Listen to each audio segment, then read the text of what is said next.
ওম নমঃ সত্যি শিবায়। বন্ধুরা, স্বাগত সকলকে। আশা করি তোমরা সকলে খুব ভালো আছো।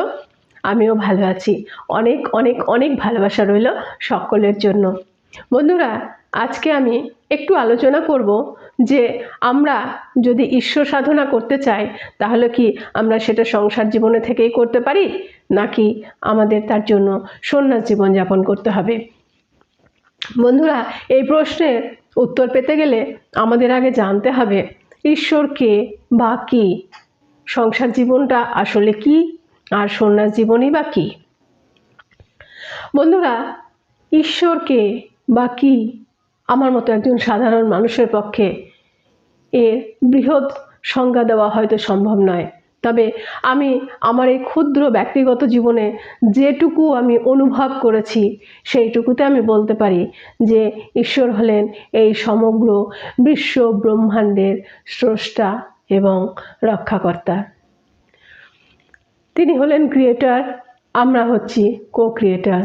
তিনি পরমাত্মা, আমরা এক একজন আত্মা। পরমাত্মার ভেতরে যে সদ্গুণগুলো রয়েছে সেই দৈবীয় ও ঈশ্বরীয় গুণগুলো আমাদের প্রত্যেকটা মানুষের মধ্যে সুপ্ত অবস্থায় রয়েছে। এই পৃথিবীতে জন্ম নেওয়ার পরে মায়ার প্রভাবে ঈশ্বরকে অনুভব করতে পারি না। লোহায় যদি মরীচিকা পড়ে থাকে বন্ধুরা, তাহলে লোহা কিন্তু ভালোভাবে চুম্বককে আকর্ষিত করতে পারে না। সেই রকমভাবেই যতক্ষণ পর্যন্ত আমাদের এই কাম, ক্রোধ, লোভ, মোহ, পাপ ইত্যাদি দ্বারা আমরা আমাদের এই ঈশ্বরীয় গুণগুলোকে আচ্ছন্ন করে রাখব, ততক্ষণ কিন্তু আমরা ঈশ্বরকে অনুভব করতে পারবো না। আর ঈশ্বরকে অনুভব করাই হচ্ছে ঈশ্বর সাধনা। এইবারে বন্ধুরা আমি আসি, সংসারটা তাহলে কি। সংসারটা প্রকৃতপক্ষে হচ্ছে বন্ধুরা একটা মায়া। তবে আমরা সেটা বুঝতে পারি না কেন, আর সংসারে আমরা জন্মই বা নেই কেন। বন্ধুরা, আমরা এই পৃথিবীতে এসেছি দুটি কারণে।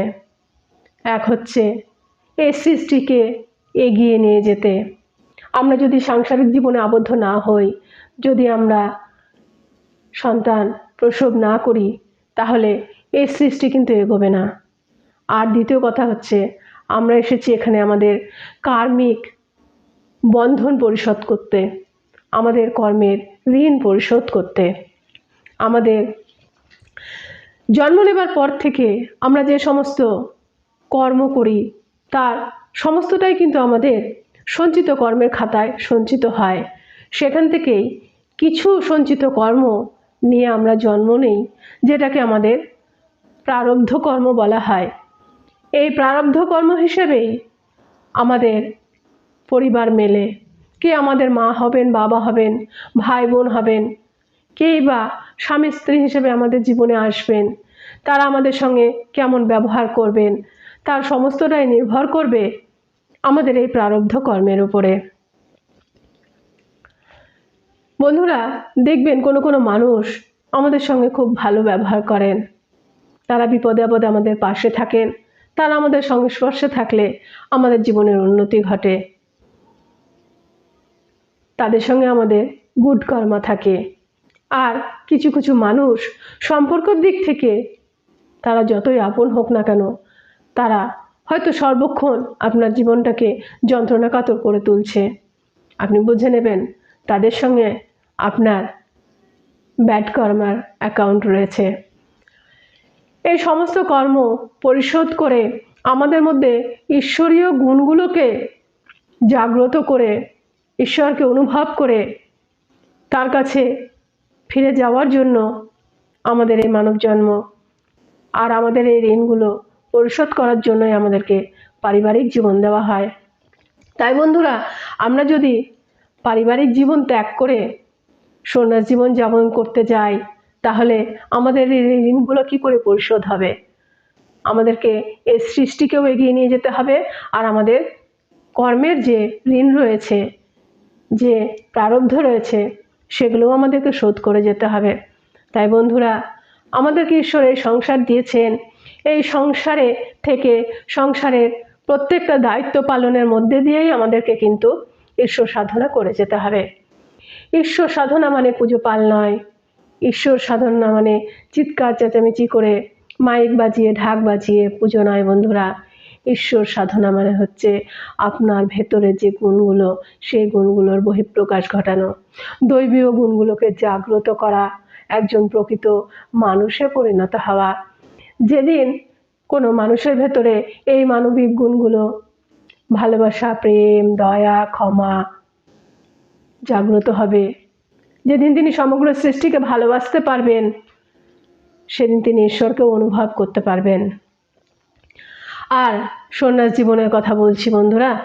যদি মনে হয় যে কোনো ব্যক্তি সংসার জীবন ত্যাগ করে সন্ন্যাস জীবন যাপন করবেন এবং ঈশ্বর সাধনা করবেন, তবে তিনি তখনই সেটা করতে পারবেন যদি তিনি ঈশ্বরের কাছে লিখিত দিয়ে আসেন বা কথা দিয়ে আসেন যে আমি এতদিন পর্যন্ত সংসার করব, তারপরে আমি সন্ন্যাস জীবন যাপন করে আমি প্রভু তোমার সাধনা করব, বা আমি জগৎ সংসারের এই কল্যাণে নিজেকে নিয়োজিত করব, তবেই তিনি যেতে পারবেন।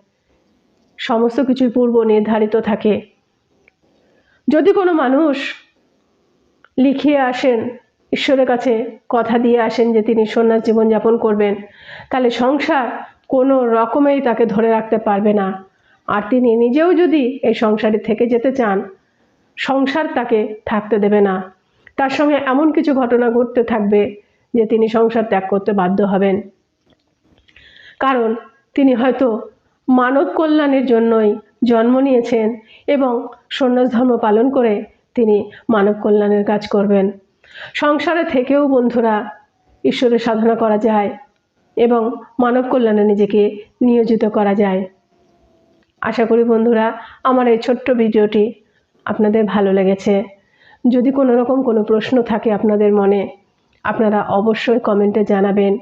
আমি আমার সাধারণ যতটুকু জ্ঞান বুদ্ধি এবং আমার জীবনের যতটুকুই আমি অনুভব করেছি, আমি চেষ্টা করব যথাসাধ্যভাবে আপনাদের প্রশ্নের উত্তর দেওয়া। সকলে ভালো থাকবেন, সুস্থ থাকবেন এবং সঙ্গে থাকবেন। নমস্কার, ধন্যবাদ।